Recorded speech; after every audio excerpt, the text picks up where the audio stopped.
Tes Mantoux atau Tuberculin Skin Test atau TST adalah pemeriksaan yang dilakukan untuk mengetahui atau tidaknya paparan kuman tuberkulosis pada tubuh.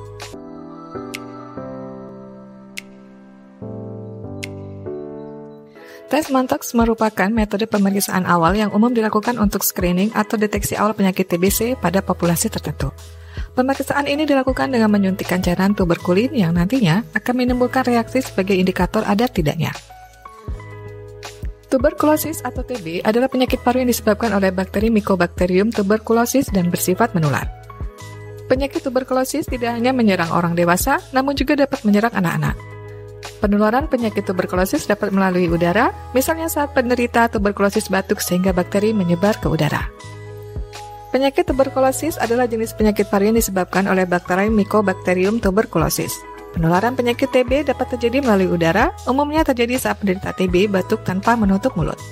Percikan air liur atau droplet dari batuk tersebut mengandung bakteri yang kemudian terhirup oleh orang di sekitar dan menularkan penyakit.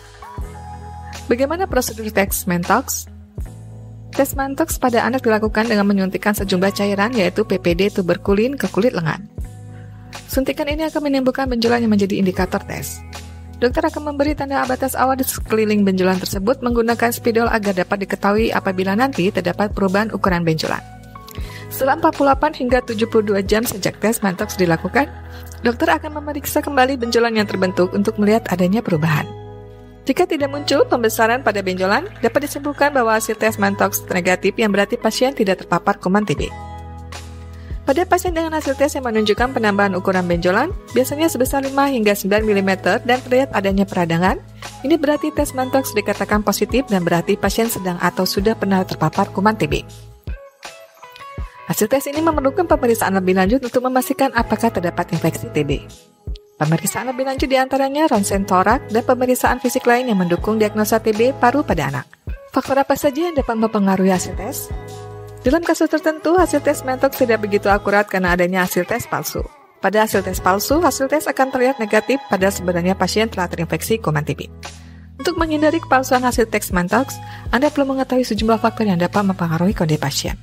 Seperti ketidakmampuan tubuh untuk bereaksi terhadap uji kulit karena daya tahan tubuh yang lemah, infeksi TB baru terjadi yakni antara 8 hingga 10 bulan, infeksi kuman TB terjadi sudah lama atau bertahun-tahun, baru melakukan vaksin yang mengandung virus hidup seperti vaksin campak atau cacar, menderita penyakit yang disebabkan oleh virus seperti campak atau cacar air, menderita penyakit yang menurunkan daya tahan tubuh seperti kanker atau AIDS, teknik penyuntikan yang salah, dan salah mengartikan reaksi yang muncul. Sementara itu, pada hasil tes positif palsu, tes Mantoux akan menunjukkan hasil yang positif. Padahal pasien sesungguhnya tidak terpapar kuman TB. Kekeliruan hasil tes ini bisa disebabkan beberapa hal seperti teridentifikasi adanya bakteri Mycobacterium tapi bukan jenis tuberkulosis. Baru melakukan imunisasi BCG, Bacillus, Calmettes, Guerin, teknik penyuntikan yang salah, penggunaan botol antigen yang salah, dan salah mengartikan reaksi yang muncul. Meski tes Mantoux bisa menjadi tolak ukur adanya kuman TB dalam tubuh, kerap kali terdapat kekeliruan pada tes ini. Maka dari itu, untuk hasil yang lebih akurat, dokter biasanya akan merekomendasikan pemeriksaan lanjutan seperti foto ronsen dada dan pemeriksaan dahak, guna memastikan ada atau tidaknya infeksi TB dalam tubuh. Kapan tes harus dilakukan? Pemeriksaan pada anak dilakukan apabila muncul gejala sebagai berikut. Mengalami demam lebih dari 2 minggu dan berulang-ulang meskipun tidak tinggi, penurunan nafsu makan, berat badan tidak naik dalam 2 bulan berturut-turut, wajah anak tampak lesu dan tidak aktif, terdapat benjolan pada leher yang bisa teraba, kontak langsung dengan penderita TB, dan batuk lebih 3 minggu yang sudah diobati belum ada perbaikan. Lalu bagaimana persiapan sebelum tes Mantoux? Hasil tes Mantoux hanya dapat menunjukkan apakah anak Anda memiliki bakteri tuberkulosis dalam tubuh atau tidak. Namun tidak selalu untuk mengetahui apakah bakteri tersebut bersifat laten atau tidak aktif menginfeksi atau memperbanyak diri atau aktif. Untuk mendapatkan hasil yang pasti, anak Anda akan direkomendasikan untuk menjalani beberapa tes tambahan. Jenis tes selanjutnya yang dilakukan tergantung dari berbagai hasil tes dan kondisi kesehatan anak Anda.